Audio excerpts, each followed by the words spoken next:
This winter marked the first for my grandson, Tyler, since he was born. The weather forecast reported a record-breaking cold snap for the day. I wonder if they're okay. The first thing that came to mind was my DIL, Emma, and newborn Tyler. I hope they both haven't fallen ill from the cold. I was worried and sent Emma a message on my smartphone that night. Are you and your baby catching a cold? However, when I sent her a message twice and thrice, she doesn't reply or even read it. She's a serious person, so I hope she's not pushing herself too hard.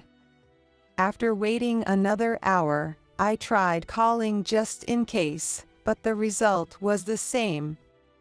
This isn't like her at all. Without a second thought, I threw on a thick jacket and rushed out of my house, driving to the apartment complex where my son's family lived. No response when I rang the doorbell, and imagining Emma collapsed inside, I immediately called the building manager to unlock the door. Inside, it was dark, with only the faint glow of the streetlights seeping in. I groped along the wall, relying on memory to find the light switch. But no matter how many times I flipped it on and off, the lights wouldn't respond. What's going on here? My mind was about to explode with anxiety and frustration. I reluctantly used my smartphone's light to step inside. Emma, are you here? Maybe they were just out. Just as I was about to turn back, I thought I heard the faint cry of a baby from the bedroom. Emma, are you there? I immediately headed to the bedroom. Emma. There was Emma, shivering with cold, but desperately wrapping Tyler in a sheet to protect him. Are you okay? What's wrong with you? Shining the light, I was shocked to see Emma's pride and joy. Her long black hair was now chopped short, almost to a buzz cut. This is terrible. How could this happen? My name is Monica Davis, 61 years old. I've worked as a hairstylist for many years at a beauty salon that's also my home. Chatting leisurely with familiar customers during work is my greatest joy. My husband and I originally started the salon, but he passed away from cancer when he was young. It was not long after my son Max was born. Nevertheless, I pressed on, raising Max by myself. However, despite my efforts, Max wouldn't listen to me, starting to skip school in high school. When he did go, he caused trouble, and I was often called to apologize to his teachers. After graduating high school, Max didn't pursue further education and began hanging out in the city every day. Maybe it was his inferiority complex about not having a father, or perhaps my failure as a mother. Unsure of the answer, I always worried about Max's future. So, when Max suddenly said one day, "I want to be a hairstylist," I was so surprised I pinched my cheek, thinking I was dreaming. What made you think so? Well, hairstylists get all the ladies, right? Max replied with a smirk. Looks like you do end up following in your parents' footsteps. Regardless of the reason, I took it positively that my son showed motivation for his future for the first time. Max smoothly graduated from beauty school and started working as an apprentice in a senior's salon. That's where he met his future wife, Emma, who was also working there. After a relentless pursuit, Max confidently told me, "I've decided to marry her," when introducing Emma to me. Nice to meet you. My name's Emma. I've heard you are also a hairstylist. I'm looking forward to learning from you. Emma was a charming woman with a bright smile, and her long black hair suited her well. "Nice to meet you, too." The moment I saw Emma, I liked her instantly. One day, a year after their marriage, Max started talking about wanting to open his own salon. Though he hadn't been an apprentice for long, Max seemed to have gained a lot of confidence as a hairstylist. Since I've become a hairstylist, I want to open my own salon and prove my skills on my own. To be honest, I was a bit anxious. With years of experience, I knew all too well that this industry isn't kind enough for a newbie to easily start their own business.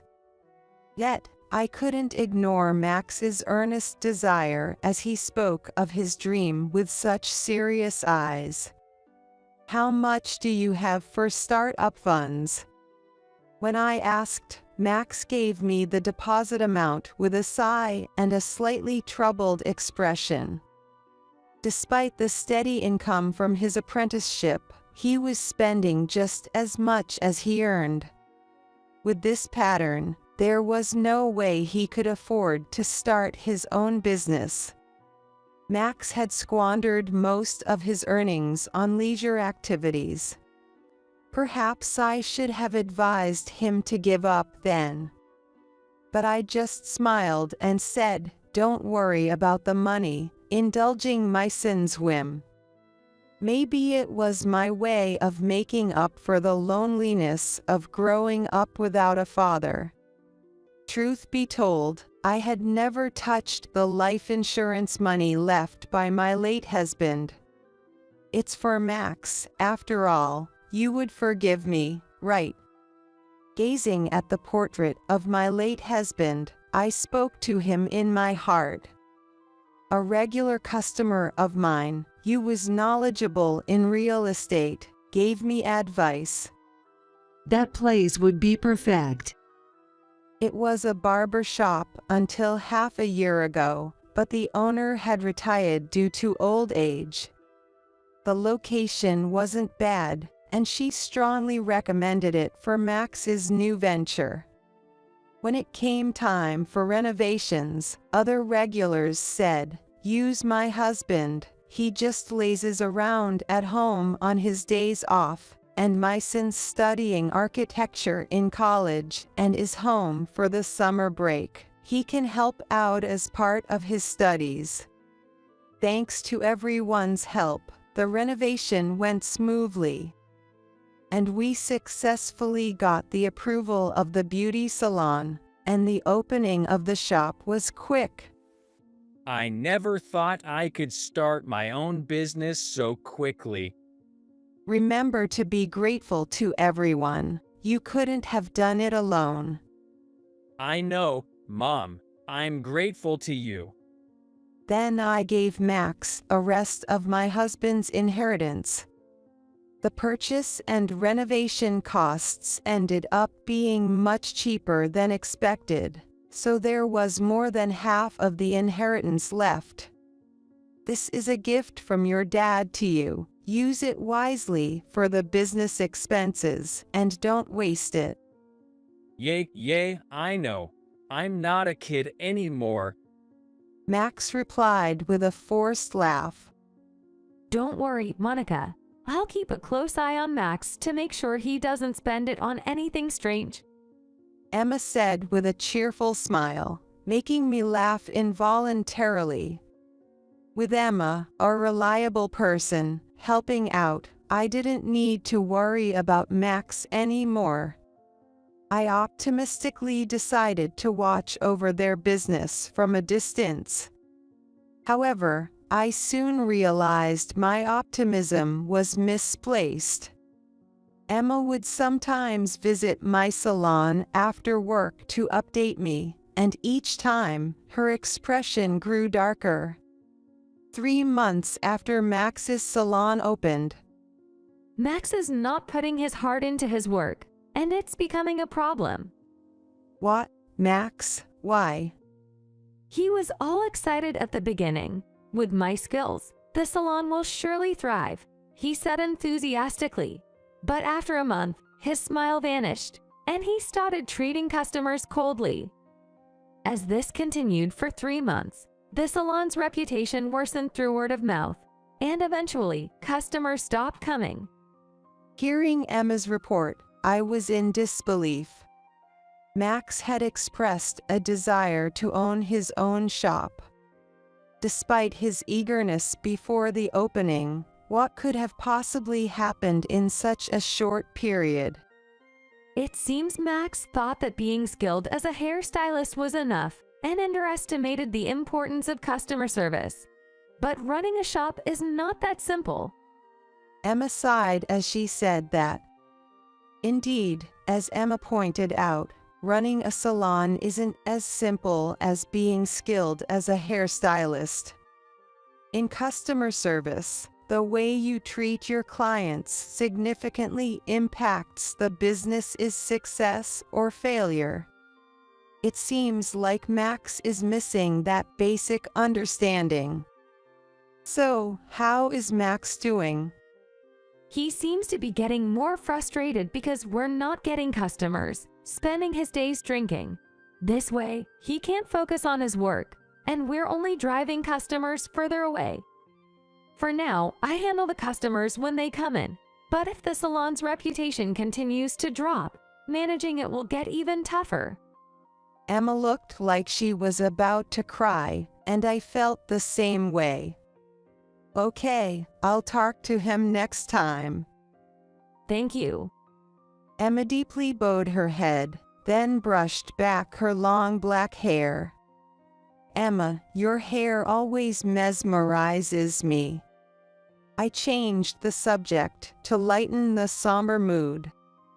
I have kept my long hair since I was in middle school, Emma said proudly. Since then, is there a special reason? Do you know about hair donation? Emma looked at me earnestly. Hair donation. I remember hearing about it at a hairstylist meeting, but I don't know much about it. Emma's eyes lit up as she answered.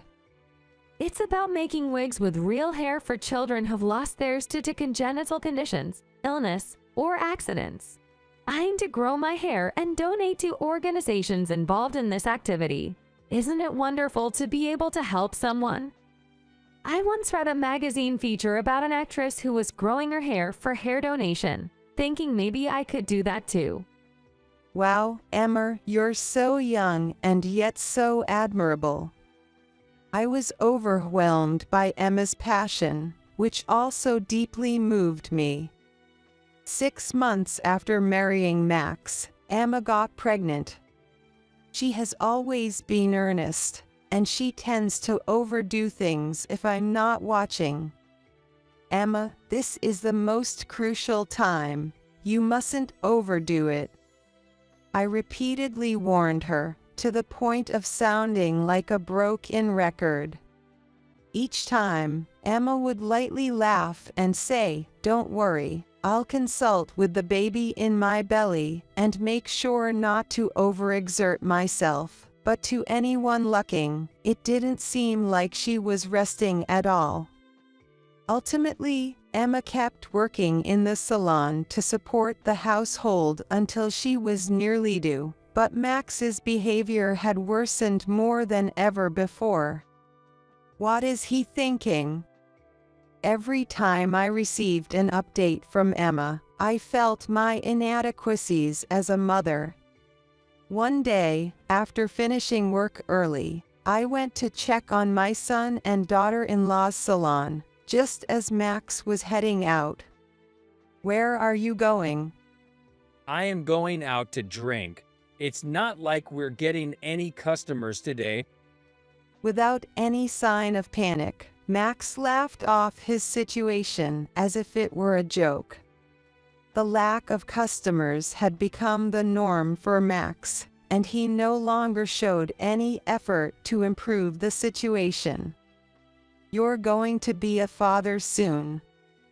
Even when I tried to admonish him, Max dismissively waved his hand as if shooing away a fly and hopped on his motorcycle. "We're not done talking. Try to put yourself in Emma's shoes for once." Yeah, I'll think about it if I feel like it. With that, Max laughed and sped off on his motorcycle, ignoring my words. Inside the salon, Emma was cleaning the floor. Today, we managed to get just one customer. Emma said with a cheerful smile, though she looked too worn for a pregnant woman. "Are you eating properly? Make sure you're getting enough nutrients." Don't worry, Monica. "I'm not saying it for you. I'm saying it for the baby you're carrying." My tone was harsher than usual, but I felt it was necessary to scold her. Emma seemed to understand my true intention and tearfully said, "Thank you." At times like this, how can the father not be there to support her? I wanted to scream at Max, who wasn't there, from the bottom of my heart. Emma shared that the salon's business was far from thriving. And Max has been out every night, spending money like water. I shouldn't have given him his father's inheritance. I regretted my decision, albeit too late. Despite her busy schedule, Emma never neglected her hair care. Gently stroking her belly, she said, I want to teach the child I'm carrying the importance of being helpful to others. I wanted to be a support for Emma. In place of my useless son, I decided to visit their apartment to help out with whatever Emma needed. I'm always sorry to trouble you.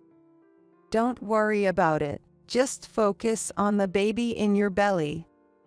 It was my fault for the way I raised my son. Because of that, Emma was suffering. Perhaps this was my way of atoning, in my own small way. As summer ended, Emma went into labor earlier than expected and was rushed to the hospital. Even then, Max was unreachable, leaving us wondering where he might be wandering off to. I kept sending messages to Max, but no reply came, not even a read receipt. What is he doing at a time like this?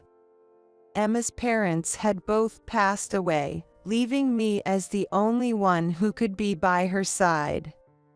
Don't worry, Emma, I'm here for you. To Emma, who was facing childbirth with all her might, I offered words of encouragement time and time again. After a long and difficult labor, the vigorous cries of the baby finally reached my ears. It's your baby. Well done, Emma. Tears welled up in my eyes, but Max, who should have been there, never showed up once. Winter came, marking the first for my grandson Tyler since his birth. The weather forecast reported a record-breaking cold snap. No wonder it was too cold to get out of bed. I wonder if they're okay. The first thing that came to mind was Emma and newborn Tyler. I hope they both haven't fallen ill from the cold. Worried, I sent Emmy a message on my smartphone that night. Are you and your baby catching a cold? However, when I sent her a message twice and thrice, she doesn't reply or even read it. I grew concerned that Emma might be too ill to respond. She's always been so responsible. I hope she's not overdoing it. After waiting another hour, I tried calling just to be sure, but the result was the same. This isn't good. Without a second thought, I put on a thick jacket and rushed out of my house, driving to the apartment complex where my son's family lived. Arriving at the apartment, I was shrouded in darkness. It's not uncommon for families to live overseas from the end of the year into the new year, but I hadn't heard anything about a trip from Emma and Max, and they shouldn't have the financial means for such a trip anyway. No response when I rang the doorbell, and imagining Emma collapsed inside, I immediately called the building manager to unlock the door. I'll wait outside, so please let me know if you find anything. I thanked the manager, stepping into the apartment. The place was dark, with only the faint glow of the street lights seeping in. I remembered there was a light switch right by the entrance. Relying on memory, I groped along the wall to find the switch. But no matter how many times I tried, the lights wouldn't respond. What's going on here? Overwhelmed with anxiety and irritation, I reluctantly used my smartphone's light to venture further inside. Emma, are you there? I called out in the living room, but there was no response. Maybe they were just out. Just as I was about to turn back, I thought I heard the faint sound of a baby from the bedroom. Emma, are you there? I immediately headed towards the bedroom, where I heard the noise. Emma. There was Emma, shivering from the cold, yet desperately wrapping newborn Tyler in a sheet to protect him. What happened? When I shone the light, I was shocked to find that Emma's long black hair, once her pride and joy, was now chopped off, leaving her almost bald. Her eyes were red and swollen from crying. This is terrible. How did this happen? I took off my jacket and draped it over Emma. It's okay now. You don't have to force yourself to talk if it's difficult, but can you tell me what happened? Emma began to speak slowly. After Tyler was born, Max continued his daily escapades unchanged. Eventually, unable to pay the electricity bill, Em reached her limit and finally scolded Max. She wished he would show more awareness as a father. Emma had hoped for that, but her feelings never reached Max. In a rage, Max began to cut Emma's hair with a pair of practice hairdressing scissors he happened to find nearby. Emma initially tried to resist and said, "Stop." But, worried that any further resistance might accidentally harm Tyler, she stopped resisting. Max laughed and said, "Now you can't show your face in public." I was speechless at my son's cruel actions. Why didn't you tell me it had come to this? I'm sorry, Monica. I'm so sorry. Emma started blaming herself again. No, Emma, it's not your fault. I'm not blaming you. The one at fault here is Max. You haven't done anything wrong. Emma must have thought she shouldn't worry me and decided not to tell me anything. I hugged Emma tightly as she sobbed. The cause of all this was my indulgence in raising Max to this point. My heart burned with anger at my own inadequacy and at my son, who could not understand the pain of others. Taking a deep breath, I called Max. Mom, long time no see. What's up all of a sudden? Just wanted to hear your voice after so long. How are things on your end? Are Emma and Tyler doing well? Of course, everyone's doing great. No one's answering at home. Where are you? After a pause, as if he was concocting an excuse, Max's voice halted. Actually, we're in Hawaii, the three of us. We'll be back next week. Oh, Hawaii, that sounds nice. Max confidently lied, thinking I was clueless. What was the point of all the care I had provided for Max?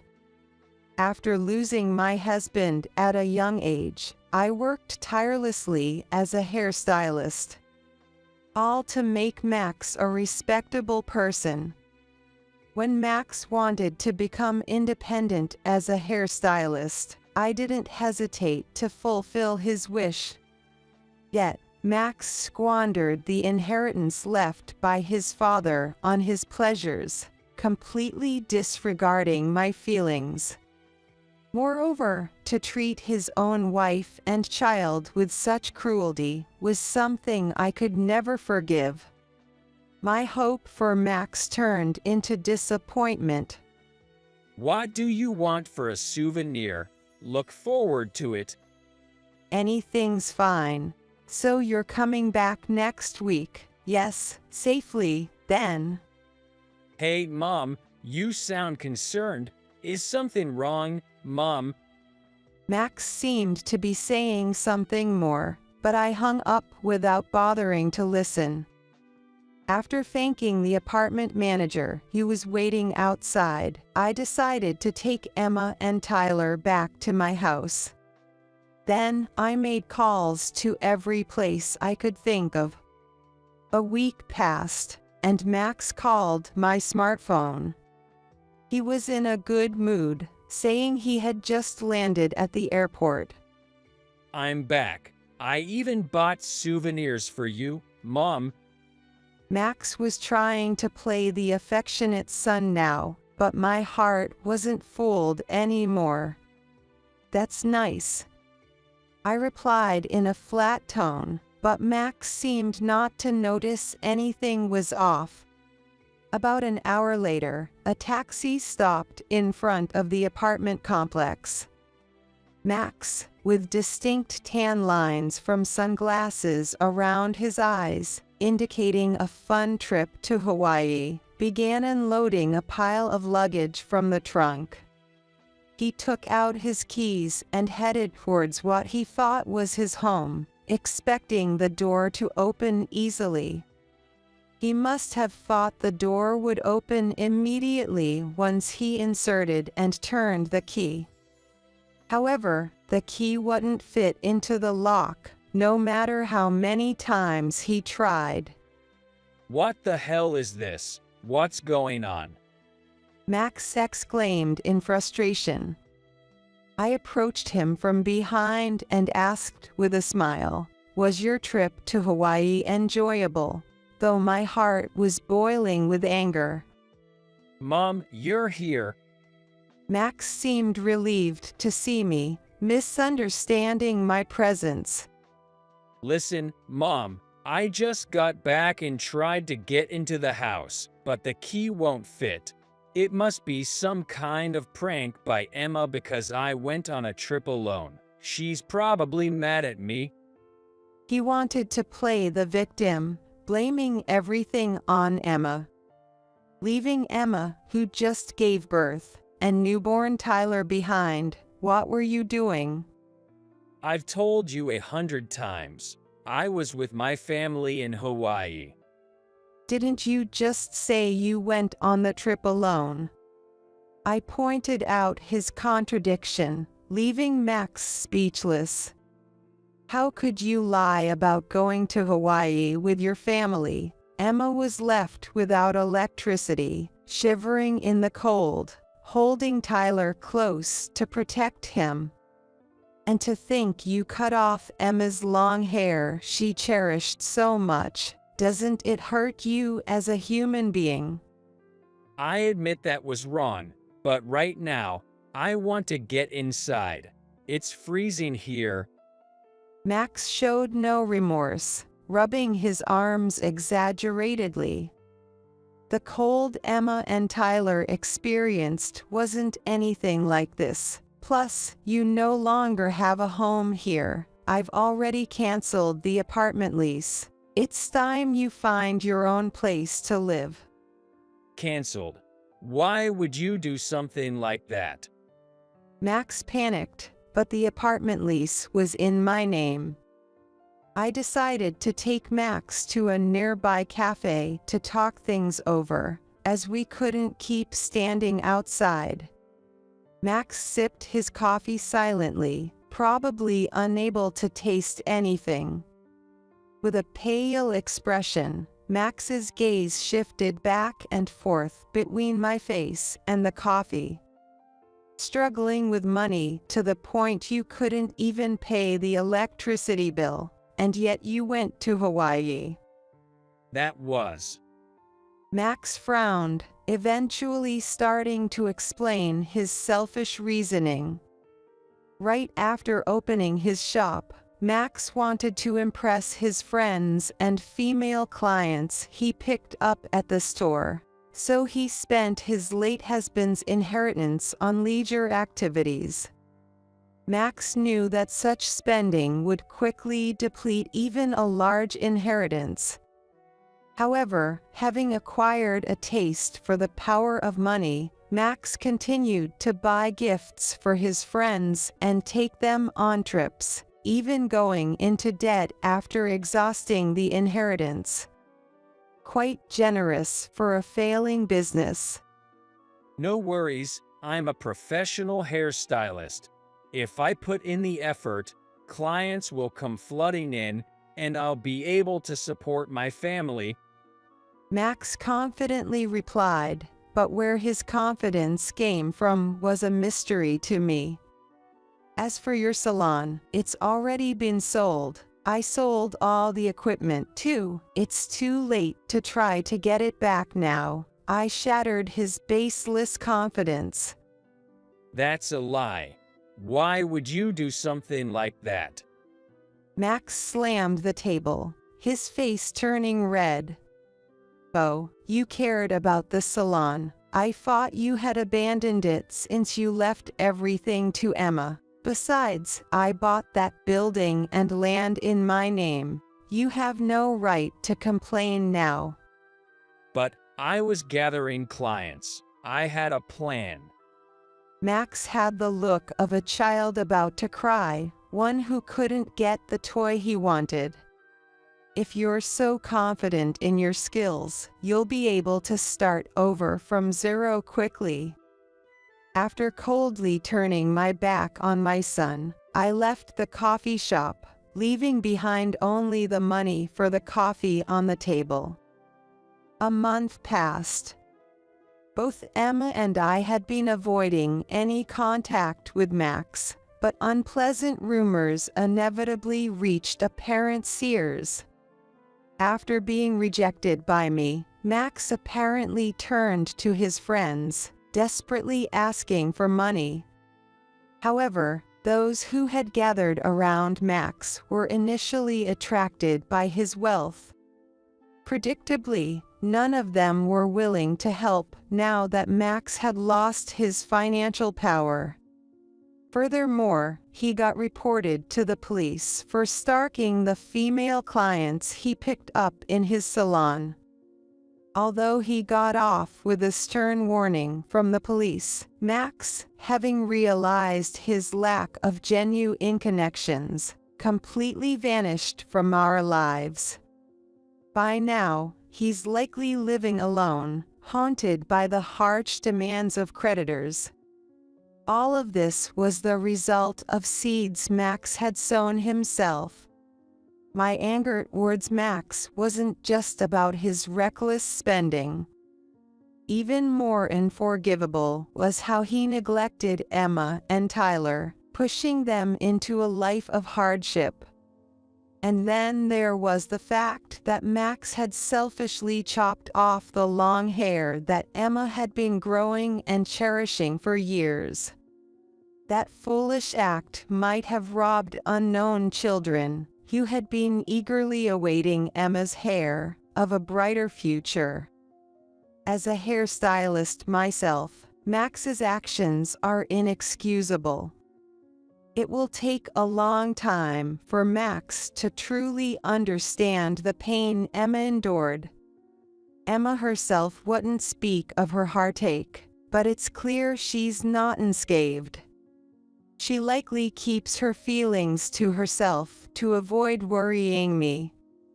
Wanting to do something for her, I reached out through my connections in the beauty industry to have a wig made specifically for Emma. It won't make up for my son's actions, but please use this. Thank you, Monica. Emma said with a smile, but tears were rolling down her cheeks.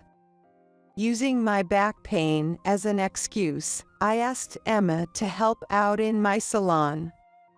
She threw herself into the work, perhaps trying to forget her emotional pain. Hello, Tyler. The regular customer greeted, and Tyler, lying in his cradle, laughed out loud. Now, some customers come just to see Tyler. He's like a little mascot for the salon. Slowly regaining her physical and emotional strength, Emma has started taking steps toward officially divorcing Max. Seeing Emma's smile makes us all feel like we've turned back the clock by 20 years. One of the regulars said it in jest, but there's no denying that Emma and Tyler's presence has brightened up the shop. Drawn by Emma's cheerful atmosphere, many other mothers have become regulars. All right, let's make today a great day too. Come in. Good morning. The salon is filled with smiles again today. In a corner, Tyler is sleeping soundly, breathing softly and looking adorable.